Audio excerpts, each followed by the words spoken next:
지난 8월 10일 국방부는 2021에서 25년 국방중기계획을 공개했습니다. 국방중기계획은 향후 5년간 군사력 건설과 전력운용 계획을 담고 있습니다. 국방중기계획에는 잠수함 전력을 유사시 대응 능력이 강화된 3,000톤급 잠수함 전력화를 완료하고 무장 탑재 능력과 자막 능력이 향상된 3,600톤급 및 4,000톤급 잠수함을 건조한다고 되어 있습니다. 해군은 2018년 9월 14일 진수된 3,000톤급 도산 안창호함 SS-083 등 세 번째 잠수함 사업인 장보고의 초도함입니다. 독일 기술로 만든 장보고와 달리 국산 기술로 모두 9척을 건조합니다. 기술적 과제와 발전 가능성을 고려해 세척시 끊어 3단계 배치로 도입합니다. 도산 안창호함은 배치의 한 번 함이며 이후 2020에서 24년 기간에 2척을 차례로 전력화할 예정입니다. 장보고 잠수함과 관련 배치는 3,600톤급, 배치는 4,000톤급으로 사업이 진행됩니다. 배치의 추진 방식은 핵추진 잠수함으로 개발할 것이라는 말이 나오고 있습니다. 최소 1조 3천억 원이면 핵잠 한 척 건조가 가능한 한국형 핵잠수함, 핵추진은 개발할 경우 7년의 시간이 필요합니다. 한국의 핵잠수함, 핵추진은 프랑스 핵잠인 바라쿠다급을 모델로 생각하고 있으며 미국과 달리 20% 이하의 전홍축 우라늄을 연료로 쓰는 원자로를 탑재합니다. 미국 핵잠은 90% 이상의 고농축 우라늄을 씁니다. 서균열 서울대 원자핵공학과 교수는 핵잠용 원자로는 4년 안에 시운전할 수 있다며 한 번 함 건조엔 1조 5천억 원이 들어가지만 이후 비용은 1조 3천억 원으로 떨어진다고 설명했습니다. 현재까지 SLBM에 대한 정보는 장보고의 콜드런치 방식 수직 발사대를 이미 개발했다는 정도만 알려졌습니다. 콜드런치는 발사관에서 고압 고열의 가스로 밖으로 불어낸 미사일이 정화해 날아가는 방식입니다. 잠수함은 물속에 있어 미사일 발사 때 나오는 엄청난 열폭풍을 배출하는 게 불가능합니다.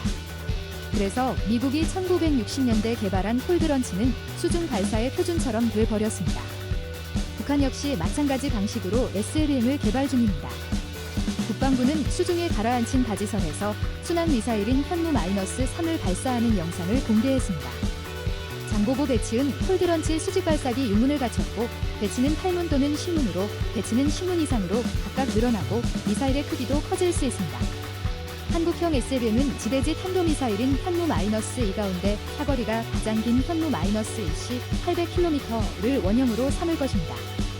12월 전력화 예정인 도산 안창호함에서 시험 발사한 뒤 2021년 실전 배치될 계획으로 보입니다. 물론 어뢰 발사관을 통해 현무-3 기반의 순항미사일을 쏠 가능성도 있습니다. 문재인 정부는 미국으로부터 전시작전 통제권, 전자권을 받으려면 자체적 전략목표 타격, 킬체인 능력을 키우기 위해서 한국 핵잠수함 계획하고 있는 듯합니다. 전략목표 타격은 북한이 핵미사일을 발사하려 할 때 선제적으로 타격한다는 개념입니다.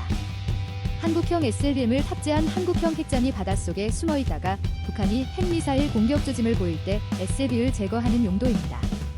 문재인 대통령은 대선 후보 시절인 2017년 4월 토론회에서 핵잠수함은 우리에게도 필요한 시대가 됐다며 대통령이 되면 미국과 원자력 협정 개정을 논의할 것이라고 말했습니다. 한국은 미국에서 우라늄을 수입합니다. 또한 한미 원자력 협정은 한국의 우라늄 농축 상한선을 20%로 제한하고 있습니다. 또 협정에 따라 이전된 핵물질을 핵무기 또는 폭발 장치의 연구 개발이나 어떤 군사적 목적을 위해서도 이용하지 않는다고 규정했습니다. 하지만 핵무기 개발이 아닌 핵잠은 예외라고 해석할 여지가 있습니다. 당선 후 문 대통령은 핵잠 보유 공약을 차근차근 구체화하려고 노력했고 미국을 설득해 핵잠 보유에 대한 양해를 얻으려고 했습니다. 2017년 9월 유엔 총회 기간 중 미국에서 열린 한미 정상회담을 앞두고 양국 간 합의가 이뤄졌습니다. 하지만 구체적 내용에 대한 발표는 없었습니다. 한국의 핵잠 건조 기반은 충분하다는 게 정부 소식통의 공통 의견입니다. 한 정부 소식통은 국방과학연구소 AIC가 핵잠 설계에 대한 능력과 기술을 충분히 확보했다고 말했습니다. 이 에펜스트리트 한국형 핵잠수함 남북미 정상이 북한 원산에서 만났다. 한국 대통령은 어떻게든 북핵 포기를 고리로 북미 평화협정을 체결시키려 한다. 미국 대통령은 북핵을 미국에 넘기라고 요구한다. 북한 최고 지도자는 쉽게 핵 포기를 결정하지 못한다. 협상 도중 평화협정을 원치 않는 북한 군부 쿠데타로 새 정상은 북한 핵잠수함에 갇힌다. 최근 개봉한 강철비 이끄는 핵잠수함에서 벌어지는 새 정상 간 핵談判과정을 그렸다. 세계 최초 원자력 잠수함은 미국 노틸러스함 1954년이다. 핵잠수함은 농축 우라늄이 연료다. 핵분열 때 발생하는 고온 열에너지가 증기를 만들고 이 고압 증기가 터빈을 돌려 전기를 생산한다. 일반 디젤 잠수함은 연료가 떨어지면 배터리 충전을 위해 하루 한 번 물 밖으로 나와야 한다. 반면 우라늄 연료는 한 번 넣으면 물과 10년이 떨어지지 않는 한 최소 7년간 수중 작전이 가능하다. 속도도 최대 시속 60km대로 빠르다. 물속에서 엔진을 끄면 상대가 잘 알아채지 못한다. 북한이 개발 중인 잠수함 발사 탄도미사일 SDM은 물속에서 은밀하게 쏘아올리니 웬만해선 탐지가 어렵다. 하지만 최대 속도로 무제한 수중항해가 가능한 핵잠수함이라면 SDM 발사 직후 장소 탐지가 가능해진다. 노무현 정부 때 한국형 핵추진 잠수함 도입 362사업을 비밀리에 시도했다. 기본 설계까지 마쳤다. 내친 김에 4,000톤급 핵잠수함 세척을 건조할 요량이었지만 정부 내 반대 기류가 높아 포기했다. 핵 연료를 쓰려면 한미 원자력 협정을 바꿔야 하는데 핵 확산을 꺼리는 미국의 반대가 심했다. 관련 기술 개발에 엄청난 시간이 필요하고 무엇보다 수천억 원의 비용도 부담이었다. 국방부가 최근 핵추진 잠수함 도입 등을 담은 2021에서 2025년 국방중기계획을 내놨다.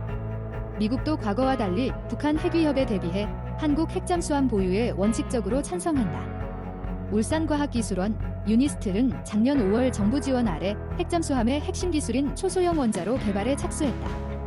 2023년까지 개발에 성공하면 순수 국내 기술로 핵잠수함 개발이 가능해진다고 한다.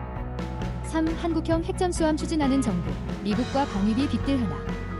김현종 청와대 국가안보실 2차장이 지난달 미국을 방문해 차세대 핵추진 잠수함 건조 계획을 설명하고 핵연료 도입을 타진했지만 미국 측이 군수용 핵물질 반출을 금지한 국내법을 이유로 사실상 거부 입장을 밝혔다. 국방부가 2021에서 2025년 국방중기계획에서 공개한 한국형 핵추진 잠수함 계획은 차질을 빚게 됐다. 청와대 핵심 관계자는 6일 김 차장의 지난달 16에서 20일 방미 당시 미국이 핵잠수함용 핵연료 판매를 거부했다는 언론 보도에 관해 외교안 보사안에 대해 확인해 드릴 수 없다고만 말했다. 외교부 관계자는 미국의 원자력법상 농축 우라늄의 군수용 판매를 금지하고 있다. 동맹이라도 핵 비확산을 위해 핵물질이 군수용 이전을 하지 않는다는 게 미국의 일관된 원칙이라고 설명했다. 2015년 개정된 미 원자력 협정은 미국의 동의 아래 20%까지 저농축 우라늄을 생산할 수 있도록 했지만 원자무기의 제조 또는 연구개발, 기타 군사적 목적을 위해 사용되지 않아야 한다 10조 이하로 명시해 민수용으로 제한하고 있다. 이를 모를 리 없는 김 차장이 미국까지 가 의사를 타진한 것을 두고 한 미간 원자력 협정 개정 협상과 방위비 분담금 특별협정 SMA 협상을 연기하려는 의도가 있는 것 아니냐는 관측도 나온다. 주고받기를 통해 핵잠 연료인 저농축 우라늄 독자 생산이 가능하도록 하려는 것이란 취지다. 김 차장의 지난달 방미 과정에 정통한 한 소식통은 이날 이번 방미 때 핵잠수함 연료 독자 생산을 예외로 하는 원자력 협정 개정에 관해 어느 정도 의견 접근이 이뤄진 것으로 안다고 전했다. 국내에선 핵잠수함 자체 건조도 거론된다.